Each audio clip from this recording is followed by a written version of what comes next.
medicine in a jar, your sauerkraut tonic, sauerkraut juice, sauerkraut salad. First of all, we strain. Now the time frame that you leave this will depend on your temperature. I have supplied those for you. But you'll notice that the cabbage is turned from a green cabbage to a beige cabbage. And so it's pretty well ready. I'll leave mine a little bit longer than what a lot of people leave because it depends on your acidity, your sour taste buds. And mine are very, you'll see that that's now sort of softened up and the cabbage has changed colour. And this is your tonic, this is your medicine in a jar, so that then just gets strained into a bottle or back into that bottle. It has to be in an oxygen-free bottle, so you have to keep it in that same type of jar in your fridge. This here, that's pretty well spent, but you can use it, you could add it to a soup or something like that.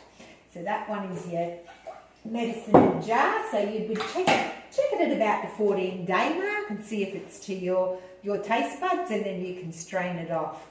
With your beetroot tonic, it's a lot quicker. It will take a lot quicker. You will notice that it will stop bubbling. It'll basically all change to that beautiful rich red. So where you had your daikon radish in there, that will all have changed colour. So it's all that nice rich red, and that's ready to be strained. So once again, we just strain that. Oh, look at that beautiful colour. We just strain that off. You could put a little muslin cloth in there. That's what I normally line my strainers with. It's just a little muslin cloth. Makes it so much easier, and you can really squeeze the cloth and get out all the liquid. All your little beetroot in there, that's again like the sauerkraut tonic. The cabbage, it's pretty well spent, but you can use that as well. It will store in the fridge for a little while because it doesn't have liquid, so it's not going to store for too long. But I've given you all little tips there on how you can bake the beetroot. You can add fresh ingredients and blitz it up and make a salsa, or add it to your dips.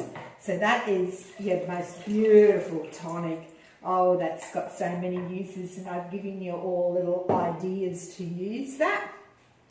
So then we go to our Quickie Kimchi, and this is a quickie. It's very quickie to make. It's a beautiful flavour. The pear in there is just awesome. It's just beautiful. So this one is quick to ferment. You can check it at your 2-day mark, 2 to 3 day mark.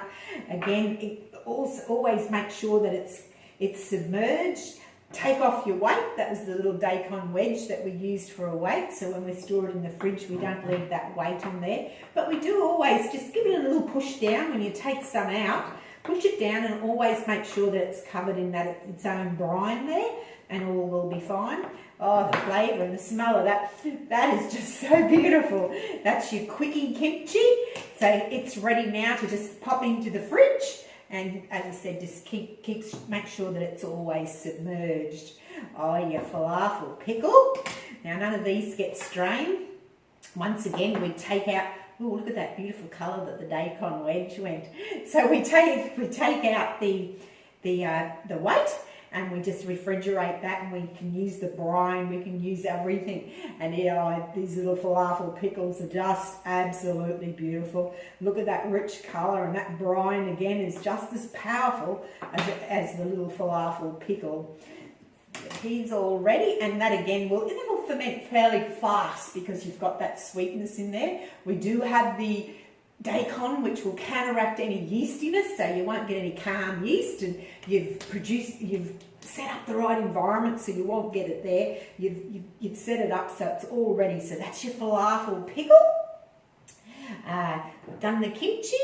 So your tomato salsa, this is very quick, very tasty. 2 to 3 days and it's ready. Remember, the only thing you have to watch with this is that it does float, so it'll float to the surface when it's left out at your room temperature while it's fermenting.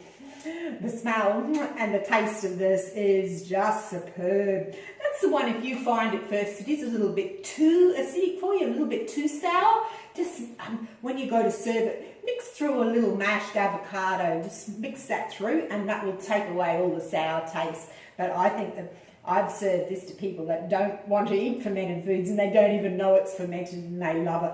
You can, of course, you can blitz this. You can put it into a food processor and blitz it and make a sauce out of it. So you've got a salsa sauce, depending on what you added in there. If you added chili or that to start, I keep mine pretty bland because the flavour of it is just beautiful.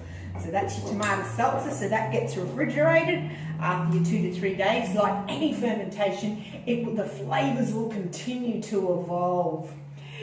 Your fermented turmeric and ginger, which is mainly bigger pieces of your ginger and a few bits of turmeric, but you can see the brine has changed. The turmeric has taken it to that lovely gold colour. And at your 14-day mark, you can check this to see how it is. You'll see the brine there. It's beautiful and yellow. It's just lovely. These really do give your kitchen the wow factor, and the brine itself is even very powerful. So that's your fermented turmeric and ginger and your lemon brine. Your salted lemon. Now this one, I like to leave at least a month or more. This has been up to the month mark. So if we were putting this into the fridge, we'd take off our weight. I used all the little leaves there. We would make sure that it's always submerged. So it's just pressed down the same as any other to keep it submerged there. And then that's ready now to be refrigerated. Once again, you'll see that this is all nice and soft.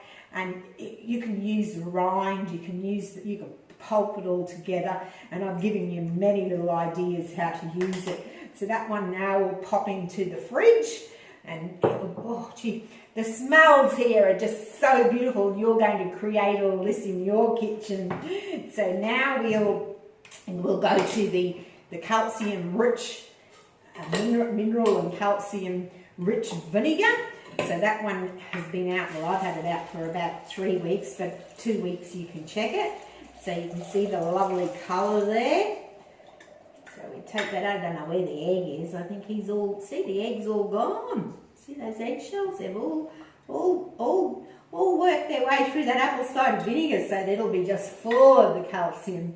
That'll be just wonderful. So once again, this is what we should do with them all. Just put one of these little, when we're straining, just put it into a little muslin cloth, and you really can strain out all that liquid.